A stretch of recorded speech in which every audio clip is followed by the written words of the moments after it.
So hi guys, for today's video ay kakain muna tayo dahil anong oras na rin. At samahan nyo nga pala ako kumain guys.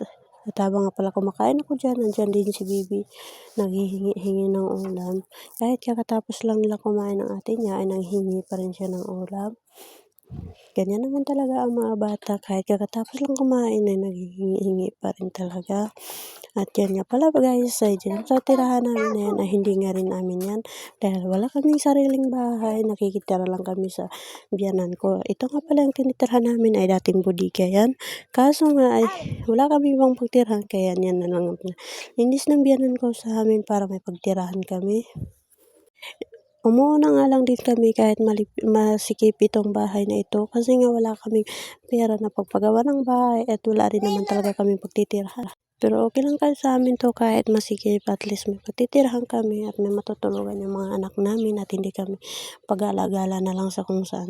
Thankful pa rin kami kasi kahit ganun ay may pinatirahan sila sa amin kahit maliit, pero okay na yun, at least may matitirhan kami at matutulugan kahit masikip ay okay na yun.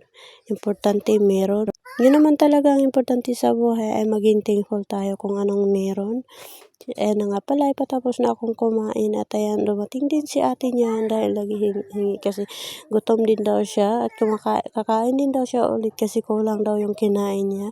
At ayan na nga, iiyak na sana pero pagkakita niya na may camera pala ay tumawa na lang. O alam mo yung nagagalit ka na sana pero dahil may camera ay tawa-tawa ka na lang talaga. Kaya nga sinabihan ko na lang siya na sige, kainin mo na yung kinakainin ko para may busog ka naman. At ayan na nga, natapos na kaming kumain. Pinainom ko na sila ng tubig ng kapatid niya at ayan, ililigpit ko na mamaya yung mga laruan nila kasi nga nakakalat yung laruan nila. Actually nga pala, yung mga laruan nila na yan ay hindi rin namin yan binili kasi binigay lang nila yan sa amin dahil wala naman talaga tayong pambili niyan. Bahay nga wala, bigas nga problema, ayan. Kaya binigay lang nila sa amin yan. Kaya na nga, nakakalat. Hindi naman kasi nila nilalaro ay basta kinakalat lang talaga nila. Habang pala ako ay naglilinis niyan ay andyan din si Bibi na nakaupo kasi gusto niya na nga magpabuhat kaso may ginagawa pa ako. At habang ang ate naman ay busy yan sa pag-cellphone ng tatay niya. Ayan, ganyan talaga yan sila. Pag dyan ng tatay talaga yung cellphone agad yung kinukuha. Oo, diba? Busy yan sa kapanood ng meow niya. At ayan naman nga ay inaayos ko na yung higaan namin kasi anong oras na matutulog na rin kami at ang mga bata. Kaya naman ay niligpit ko na, tinayos ko na rin yung higaan ng mga anak ko.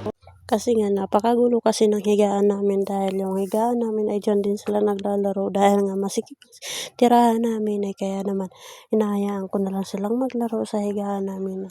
Kahit magulo na yan ay at saka na lang ayusin pag matutulog na kasi nga gano'n naman talaga ang buhay. Pag masikip ay wala tayong magagawa kundi pagtsagaan na lang kung anong meron. At thankful pa rin kami kasi kahit masikip yan, ayan dyan, may natutulungan pa rin kami.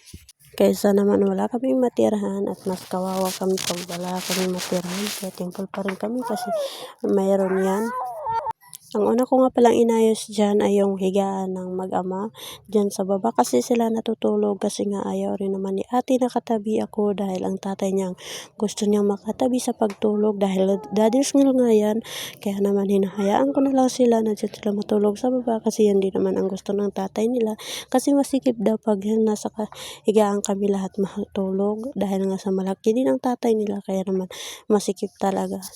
Hirap nga daw siyang umalaw pag magkatabi kaming lahat kaya matulog kaya naman ay sa baba na lang daw sila kahit masikip yung higaan nila. Importante lang daw ay makatulog sila ng maayos.